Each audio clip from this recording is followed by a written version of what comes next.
बड़े ही special guest हमारे साथ assistant director cyber crime FI Asif Iqbal साहब सुनो पाकिस्तान में मौजूद हैं। बहुत शुक्रिया आसिफ इकबाल साहब, कैसे हैं आप? जी अल्हम्दुलिल्लाह, थैंक यू। सबसे पहले हमारे नाज़रीन को बताएं कि ये साइबर क्राइम होता क्या है और कितनी किस्म का होता है? साइबर क्राइम को पढ़ाते हुए बड़ी मुद्दत हो गई। ये जितना भी आप इसको अगर सिंप्लीफाई करें, मोबाइल के साथ, लैपटॉप के साथ, कंप्यूटर के साथ यूज करते हुए इसको जो क्राइम कमिट किया जाता है वो साइबर क्राइम होता है एक आम आदमी के लिए। और कितनी तरह का होता है, जनरली इसको दो उसमें देखा जाता है टाइप्स में।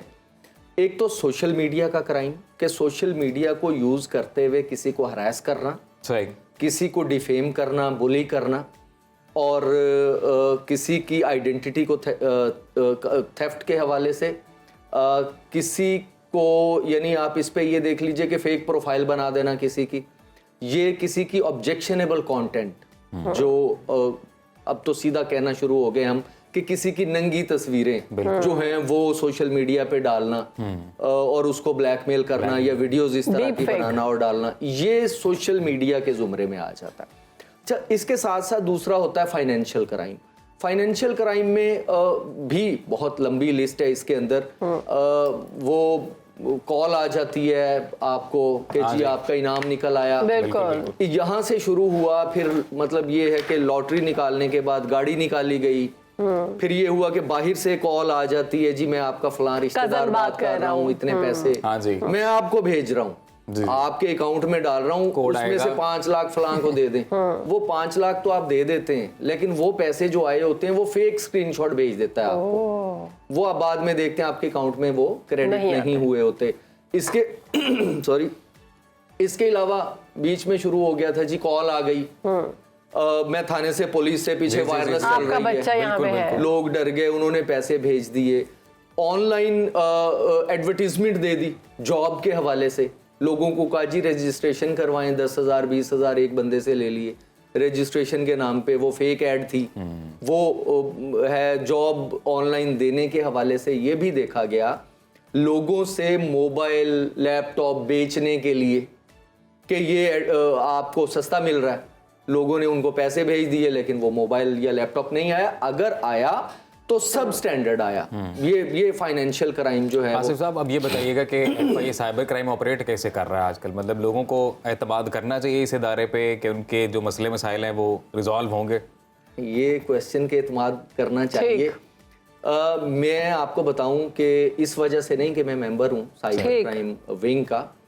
साइबर क्राइम विंग में 1 लाख से ज्यादा कंप्लेंट्स हर साल आती हैं। ठीक है। अच्छा, कोई 1,30,000 लास्ट ईयर तकरीबन रिपोर्ट हुई। अब उसमें से अगर किसी को कोई प्रॉब्लम होगा जो हमें नजर आता है कि जी इसका काम नहीं हुआ, इसका काम नहीं हुआ, वो 10-20 लोग होंगे, 50 लोग होंगे। ठीक है। आप यकीन कीजिए कि हमारे वहाँ ऑफिस में अगर जाके कोई बंदा देखे, जितना स्टाफ अवेलेबल है, जितने रिसोर्सेज अवेलेबल हैं, उससे कहीं बढ़ के काम हो रहा है। अगर 2 लोगों का नहीं, एक्चुअली वहां पे प्रायोरिटाइज किया जाता है। सही है।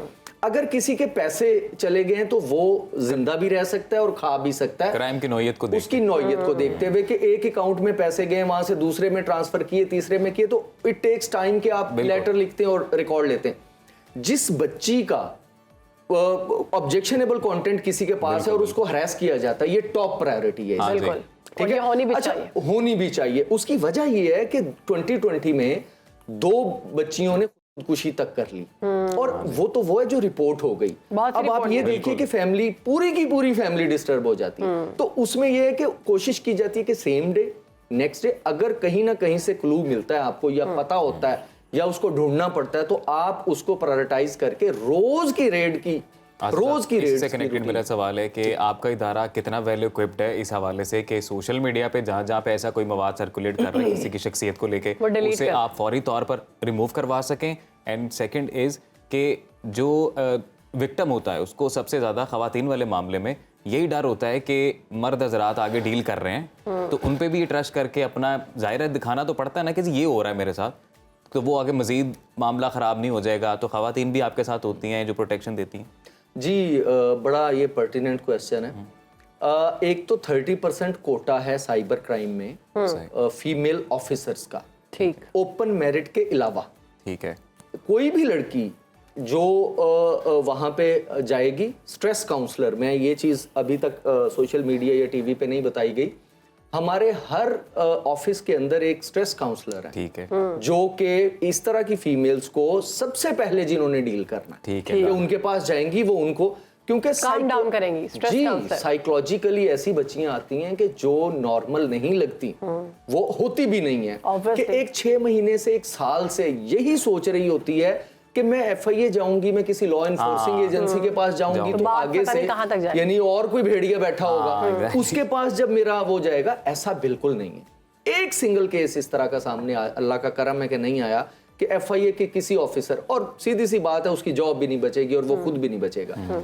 इशू ये है कि वहां पे फीमेल्स डील करती हैं, स्ट्रेस काउंसलर उनको लेती, अगर उसको काउंसलिंग की जरूरत है फीमेल को, उसकी फैमिली को काउंसलिंग भी करते हैं वहां पे और उनको डील भी किया जाता है। ये अगर रेड्स भी इवन हम करते हैं, अगर किसी मेल के पास भी केस है सही, तो फीमेल ऑफिसर साथ में अटैच होते ये ऑल्दो पहले हम लोग पहला बैच थे साइबर क्राइम विंग का, और हमने ही फीमेल्स के केसेस को डील किया जब फीमेल्स ऑफिसर्स नहीं थी, लेकिन तब भी अल्लाह का शुक्र है कि हमें इस चीज का अंदाजा है कि जो फीमेल हमारे पास आती है वो नहीं आना चाहती। आसिफ साहब, अब तो काफी ज्यादा इत्तेमाद जो है बहाल हो चुका हुआ है साइबर क्राइम विंग पर लोगों का।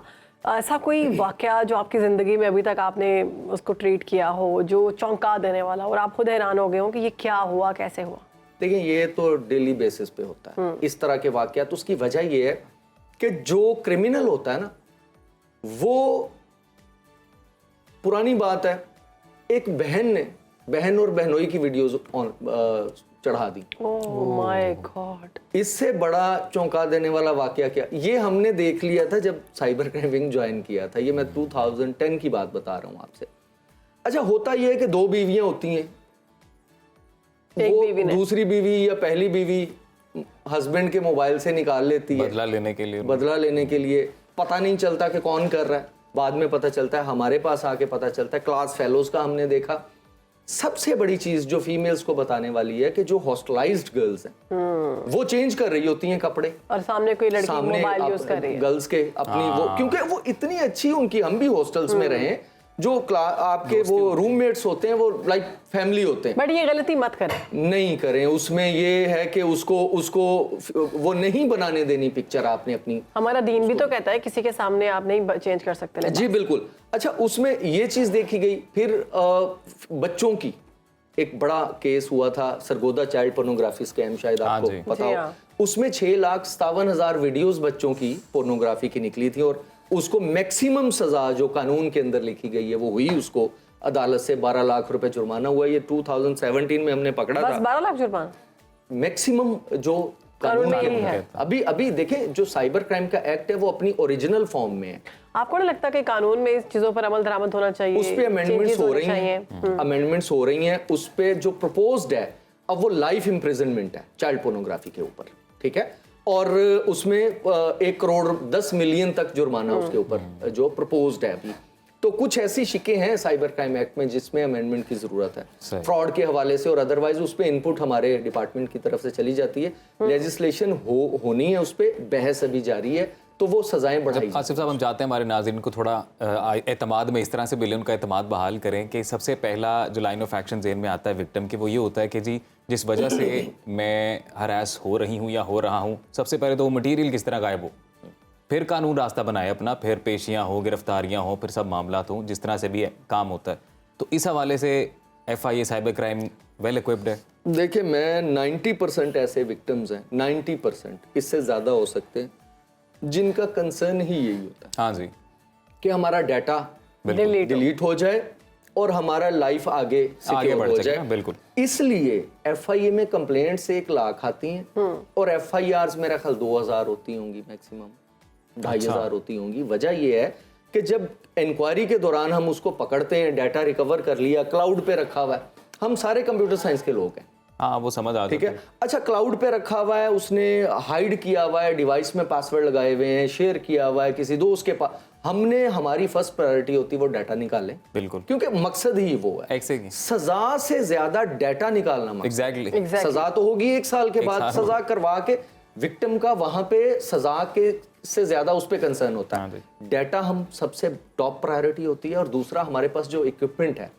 फोरेंसिक का इक्विपमेंट, वो इंटरनेशनली रिकॉग्नाइज्ड है। सही। जो FBI यूज कर रही है वो FIA साइबर क्राइम यूज कर रहा है। हाँ, एक नाम ले देता हूँ, FTK, फोरेंसिक टूल किट, वो मिलियंस में उसका सॉफ्टवेयर आता है, वो साइबर क्राइम के पास है, और वो कहीं किसी दुनिया में कहीं पे चैलेंज नहीं हो सकता जो फोरेंसिक उसे, वो बिट बाय बिट डाटा निकालता है आपकी किसी भी डिवाइस से।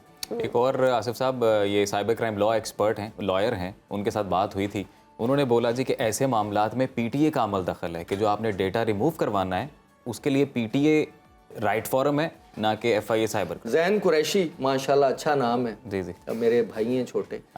अच्छा, उसमें होता ये है कि जो डाटा डिवाइस में पड़ा हुआ है वो वहां से निकालना है और उसको रिमूव करना है। ठीक है। जो डाटा ऑनलाइन पड़ा हुआ है, बिल्कुल, वो PTA का मैंडेट अच्छा, है। वो PTA जैसे किसी वेबसाइट पे पड़ा हुआ है, ठीक है, वो PTA का मैंडेट है। अगर किसी गूगल की या किसी और भी ऑनलाइन, फेसबुक है, ट्विटर है, उसके इनबॉक्स में पड़ा हुआ है या उसके क्लाउड में ठीक है, पड़ा हुआ है, वो FIA का काम, वो FIA ना। जो ऑनलाइन वेबसाइट पे पड़ा हुआ है वो PTA का जाती हैसियत में किसी की तहवील से डेटा लेना है, वो FIA साइबर क्राइम करेगा, और अगर ऑनलाइन है तो वो PTA करेगा। आसिफ साहब, ऐसा हम खवातीन की तो बात करें कि खवातीन विक्टिम बनती हैं, ऐसा कभी हुआ कि कोई मर्द भी बना हो और उसके साथ सारे ऐसे मर्द हैं।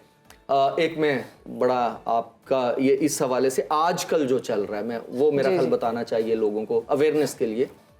लड़की सोशल मीडिया पे ऐड करती है, फेसबुक पे खास तौर शादी करती है, वो ऐड करने के बाद वो उससे दोस्ती कर लेती है बंदे से, और उसका टारगेट कौन होता है, ये कोई रैंडमली नहीं होता, अच्छा, टारगेटेड बंदे होते हैं, यानी या कोई बड़ा बिजनेसमैन या कोई मीडिया का बंदा, जैसे भाई बड़े प्यारे हैं, मतलब तो इस तरह का कोई बंदा, आप भी कम हैं, तो वो होगा ये कि FIA वाले ज्यादा शौक करते कोई हैं, जैसे प्रोफेसर्स हैं यूनिवर्सिटीज के, कॉलेजेस के, जो रिस्पेक्टेबल लोग हैं, अच्छा उनको टारगेट करेंगे, जिनसे माल मिल सकता है, जिनसे माल मिल सकता है। और फिर क्या होगा, लड़कियां उनके गैंग का हिस्सा हैं, बाकायदा लड़की है, लड़की उससे बात करती है, विद इन 2-3 डेज। जो एक और चीज इनका टारगेट है, जो ऑफिसर्स हैं, बड़े ऑफिसर्स, तो वो बहुत सारे ऐसे देखे जो बेचारे कपड़ों से बाहर हो जाते हैं उस लड़की के कहने पे। अच्छा, वो लड़की भी हो जाती है, उसको तो कोई नहीं जानता। जब वो फ्रेंड ऐड करते हैं, वो उसकी फ्रेंड लिस्ट भी उठा लेते हैं, एक्सेस आ जाती है ना वहां तक। अच्छा, उस फ्रेंड लिस्ट के अंदर एक और फेसबुक ने ऑप्शंस दिए हुए हैं, वो लोगों को बताना चाहिए कि उनको नहीं छेड़ना, आपने उनको अनेबल नहीं करना। उसमें कजन की, सिस्टर, ब्रदर, फादर, आपने देखी होगी ऑप्शंस हैं, हमने उनको नहीं, वो जब हाईलाइट कर देते हैं कि ये हमारा कजन है, ये दोस्त है, एब्सोल्युटली, ये डॉटर है, ये हस्बैंड है, रिलेशन खुद बता देते हैं आप खुद। जो फ्रेंड ऐड होता है वो सारे वो उठा लेता है कांटेक्ट, सही। फिर उसके बाद जब उसकी वीडियो बना लेते हैं, उसको कहते हैं ये तुम्हारी बेटी है, ये बहू है, इधर जाएगी, इधर जाएगी, इधर जाएगी, इधर जाएगी। और वो बंदा जिस कैफियत में होता है उस वक्त, वो तसव्वुर नहीं कर सकता बंदा, और उस वक्त वो मरने की, मतलब वो कहता है मैंने सुसाइड कर लेना है। ऑब्वियसली हमारे साथ राब्ता हो जाता है, जाहिर है अक्सर हमारे FIA के दोस्त जो हैं ऑफिस से बाहर, हमारा रात को 2 बजे तक सोने तक यही हमारी ड्यूटी है जो चल रही होती है। तो अब आसिफ साहब वक्त कम है, मैं चाहता हूँ जाते जाते हमारे नाज़रीन को बता दें कि क्या प्लेटफॉर्म है, तरीकाकार क्या है जिन्होंने देखिए, जो विक्टिम्स है ना, पहली चीज तो ये कि वो साइबर क्राइम विंग में जरूर जाएं, फीमेल्स खास तौर पे जो अच्छा, दूसरी चीज है कि उन्होंने थ्रेट नहीं करना उसको, जो उनको पता होता है ये हमें हरास कर रहा है, उसको थ्रेट नहीं करना, उसको बता के नहीं जाना मैं जी FIA जा रही हूँ हमारे खिलाफ। उसकी वजह ये होती है कि वो जो डाटा उसके पास, जिसकी वजह से वो ब्लैकमेल कर रहा है, तो जो हमारे लिए एविडेंस होता है कोर्ट ऑफ लॉ में, वो कहीं ना कहीं छुपा देता है, उसके पास से मिलता नहीं है, उसका अरेस्ट नहीं डाल सकते। तो बगैर बताए साइबर क्राइम विंग के पास जाएं और कंप्लेंट जरूर करें वहां पे। एक तो खुद जाके कंप्लेंट की जा सकती है, 15 FIA साइबर क्राइम के सेंटर्स हैं पाकिस्तान के अंदर। उसके अलावा ये होता है कि help desk HELPDESK @NR3C NR3 3 digit वाला c.gov.pk, गूगल भी किया जा सकता है इसको। ये हमारा ईमेल एड्रेस है, complaint.fia.gov.pk, ये पोर्टल है, यहाँ पे खुद बैठ के कंप्लेंट की जा सकती है। और साहब, अब तो इस तरह के केस आ रहे हैं, लोग अपने आप को FIA ऑफिसर बता के बड़ा कुछ कर रहे हैं। जी, वो लास्ट कुछ दिन पहले FIA के ऑफिसर्स बता के, बल्कि इस तरह के लोगों को अरेस्ट भी किया गया, जो FIA के और बाकी जो कुछ प्राइवेट लोग होते हैं इस तरह के, जो कहीं ना कहीं आपके साथ देख लेते हैं वर्किंग को और फिर प्रिटेंड करते हैं कि हम वो ऑफिसर हैं, कोई पायलट बना हुआ हाँ है, जी। कोई मतलब FIA का ऑफिसर बना हुआ है, इस तरह के बहुत सारे फेक ऑफिसर्स। बल्कि एक मिनिस्टर साहब थे जो प्रोटोकॉल लेते रहे ये 2-3 साल पहले, उनको पकड़ा, वो बाकायदा, वो मिनिस्टर लगते भी थे, उनको बाकायदा प्रोटोकॉल्स दिए गए, फिर उनको पकड़ा तो वो कोई मिनिस्टर नहीं थे। तो ये इस तरह के फ्रॉडिये जो हैं वो हर जगह पे बिल्कुल, बहुत शुक्रिया आपने हमें वक्त दिया।